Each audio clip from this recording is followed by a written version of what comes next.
Hi friends, నేను మీ బాబు మళ్ళీ కొత్త వీడియోతో మీ ముందుకు. వినాయక చవితి వస్తుందని మా ఊరు కుర్రోళ్ళందరం వినాయకుని విగ్రహం ఆర్డర్ చేయాలనుకున్నాం. మరి ఎందుకు ఆలస్యమని బైకులతో బయలుదేరాం. మా ఊరు నుండి 2 కిలోమీటర్ దూరంలో ఉన్న కురిడింగి అనే గ్రామంలో మట్టి వినాయకులు తయారు చేస్తున్నారని వెళ్ళాము. అయితే మనం గ్రామానికి సమీపంలో వచ్చాము. బోర్డు కూడా ఉంటుంది మట్టి విగ్రహాలు తయారని. ఆ బోర్డు పక్కకెళ్ళి ఆ ఊర్లోకి వెళ్తే ఆ చివరన మట్టి విగ్రహాలు తయారు చేసేవారి ఇల్లు అయితే ఉంటుంది. మనమైతే వాళ్ళ ఇంటికి చేరుకున్నాం. చూడండి, మట్టి విగ్రహాలు తయారు చేస్తున్న కళాకారులు ఇల్లు అది. వాళ్ళు బంకమట్టిని సేకరించుకొని మట్టి విగ్రహాలు అయితే తయారు చేసుకుంటున్నారు. అయితే మనకి ఈ మట్టి విగ్రహాలన్నీ చూపిస్తున్నారు. చూడండి, చాలా అందంగా చేతితో వర్క్తో చాలా బాగా చేశారు. మనకి అన్ని బొమ్మలు మనసారా ఆకట్టుకుంటున్నాయి. అయితే మట్టితో చేసిన, పసుపు ముద్దతో చేసిన, మనస్ఫూర్తి చేసేది వినాయకుడే. అయితే వాళ్ళు చేసే కళా అభిమానాన్ని మనము ఆ విగ్రహాలన్నింటినీ చూస్తున్నాం. చూడండి ఎంత బాగా, ఎంత అందంగా తయారు చేస్తారు. మనం ఇలాంటి కళాకారులను మనము అభినందించాలి. మట్టి విగ్రహాలను వాడదాం, పర్యావరణాన్ని కాపాడుకుందాం. అయితే ఫైనల్గా మనం ఏనుగు దంతం మీద కూర్చున్న వినాయకుడికి అయితే బాగుందని అడ్వాన్స్ ఇచ్చేసి మనము వచ్చాం. అయితే మనం పందిరి వేసుకోవాలి. మాకైతే మా ఊరి చివర రాముల వారి మందిరం పక్కన ప్రత్యేకంగా మేము వినాయకుడి గురించి ఒక చిన్న గుడి అయితే కట్టుకున్నాం. ఎటువంటి ప్రాబ్లం లేదు. అయితే ఆ గుడి ముందు పందిరి వేయాలి కాబట్టి ఇదిగోండి, మన ఊరు కుర్రవాళ్ళు అందరం కలిసి బోనాలు తెచ్చుకొని పందిరి వేయాలని హడావిడిగా బయలుదేరాం. మా ఊరి పక్కనే ఉన్న అడవిలోనికి బోనాలు కొట్టడానికి అయితే వెళ్ళాం అందరం కలిసి. చూడండి, బోనా కొట్టడానికి అయితే ముదిరిపోయిన బోనా అయితే బాగుంటుంది, పందిరి గట్టిగా కాస్తుందని నిటారుగా ఉన్న ముదిరి బోనాలు అయితే కొడుతున్నాం మేము. బోనాలు అయితే కొట్టేశాం. ఇతని పేరు పుష్పరాజ్. ఊర్లో మానవ సేవకైనా మాధవ సేవకైనా ఇతను ముందుంటాడు. బోనాలు అయితే కొట్టాం. ఇతని పేరు కాటరాజు. ఇతను సిరు సర్కార్. ఇది నేను, అవతల ప్రేమ్సన్. అయితే బోనాలు కొట్టేగానే పందిరి అయిపోదు కదా, దాన్ని కొబ్బరి మట్టలు కావాలి. ఊర్లో ఉన్న కొబ్బరి చెట్ల దగ్గరికి వెళ్ళి మన కమిటీ మెంబర్ల సహాయంతో మనం చెట్టు కొమ్మలు నరికి అయితే మనం పందిరి దగ్గరికి మన యువకులు చాలా ఉత్సాహంగా మోసుకుంటూ తీసుకువెళ్తున్నారు. పందిరి దగ్గర కొబ్బరి మట్టలు వేస్తే మళ్ళీ సరిపోదు. అదిగోండి, మనం వేసాం. అయితే రాట్ల కోసం మనం గాతలు తవ్వుకోవాలి.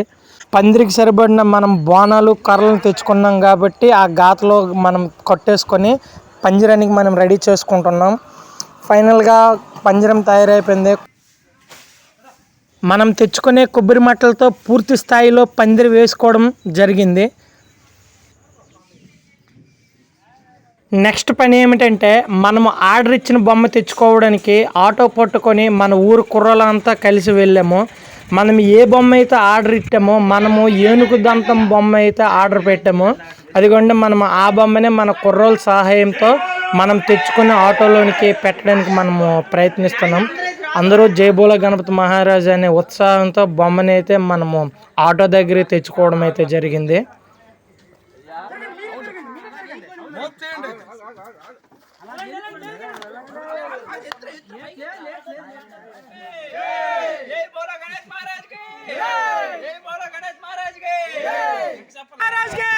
చాలా ఉత్సాహంతో ఆటోని మన ఊరికైతే బొమ్మని పట్టుకుని వెళ్తున్నారు. సరాసరి మన ఊరికి మనం చేరుకున్నాం. అయితే వినాయకుడికి పత్రి అవసరం కాబట్టి మన పుష్పరాజుతో పత్రి సామాన్లకైతే వెళ్ళాం. మన పక్కన ఉన్న అడవిలో మనకి పత్రి సామాన్లు అన్నీ ఉంటాయి. మారేడు పత్రి, ఉసిరికి పత్రి, తంగిడి పత్రి, కొలవ పువ్వులు. అయితే మన గుడిని మనం డెకరేషన్ చేసుకోవాలి. మన ఊరి పిల్ల పాపలతో అందమైన ముచ్చటగా మన అలంకరణలతో మన తాలూకా వినాయక చవితి మందిరాన్ని మనం చాలా ఆనందంగా తయారు చేసాం. అయితే ప్రజలు ఎదురు చూస్తున్నారు, పంతులు ఎప్పుడెప్పుడో వస్తాడని. పూజ స్టార్ట్ చేసి ప్రసాదాలు ఇస్తారని ఎదురు చూస్తున్న భక్తులు.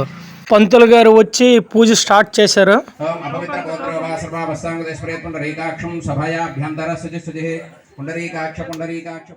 పూజా విధానం దగ్గరికి పిల్లలు, పెద్దలు, భక్తులు అందరూ వచ్చారు. వినాయక చవితి కథ చదివిన తర్వాత అక్షంతలు తల మీద వేసుకుంటూ నీలాపు నిందలు ఉండవని పంతులు గారు చెప్పడం, అక్షంతలు వేయడం జరిగింది. పూజ విధానంతో మన విఘ్నేశ్వరుడు అందుకుంటున్నాడు. పంతులు గారి పూజ అయిపోయింది, అతను వెళ్ళిపోతాడు. మన అందమైన అలంకరణలతో తయారైన మన ఊరి విఘ్నేశ్వరుడు పిల్ల పాపలతో ఫస్ట్ రోజు రాత్రి అలా సరదాగా డ్యాన్సులు వేసుకొని అలా అలా అలా అలా ఎంజాయ్ చేస్తూ ఆ మొదటి రోజు అయితే గడిచింది. అయితే నెక్స్ట్ మనము అన్నదానానికి ప్రిపేర్ అయ్యాం. అన్నదానానికి ప్రిపేర్ అవ్వడం, మా ఊరు పక్కన చాలా గ్రామస్తులు అన్నదానాలు చేసుకోవడం వల్ల మన ఊరు కోసమే వంటలు వండుకోవడం అయితే జరిగింది. అన్నదాన కార్యక్రమంలో ఊరు పెద్దలు, కుర్రోళ్ళు అందరూ కలిసికట్టుగా పనిచేయడం వల్ల మనము సీసీ రైసులు తెచ్చుకొని రైస్కి చద్దన్నం కోసం ప్రయత్నించాం. మన కుర్రోళ్ళు యువతరం సహాయం వల్ల మనము అన్నము, సాంబారు, హల్వా, దేవుడి కోసం ప్రసాదం, కర్రీ ఒకటి, పులిహోర సిద్ధం చేసుకున్నాం.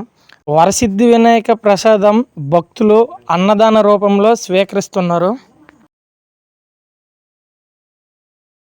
రానే వచ్చింది దేవుని ప్రసాదం లడ్డు వేలం పాట. ఉత్సాహంతో రసవత్తంగా సాగే లడ్డూ పాటలో శ్రీ వర్జన చిరంజీవులు గారు 37,100కి స్వామివారి లడ్డూని సొంతం చేసుకున్నారు. ఇంకా ఊరేగింపు భాగంలో దేవునికి హారతనిచ్చి కొబ్బరికాయలను కొట్టి చల్లదనం చేసి మనము దేవుడి గుడికి ఏ డెకరేషన్ లైటింగ్ చేసామో అవన్నీ చాలా జాగ్రత్తగా తీసుకొని బొమ్మని అయితే కదపడం జరిగింది. ముందుగానే మనం ట్రాక్టర్ తెచ్చి పెట్టుకున్నాం. దేవుడి దీపాన్ని, మన దేవుడిని ట్రాక్టర్లో మనం పెట్టుకొని ఊరేగింపుకి సిద్ధంగా తయారయ్యాము. 50 మంది భక్తులతో పూజలు అందుకుంటున్న వినాయకుడికి చిన్న పెద్ద పిల్లల సందడితో ఊరేగింపు మొదలుపెట్టి ముందుకు సాగుతున్న వినాయకుడు. బాజా భజంత్రీలు, బాణసంచులతో ఆకాశమే హద్దుగా ఆటపాటలతో ఆకట్టుకుంటున్న యువతరం.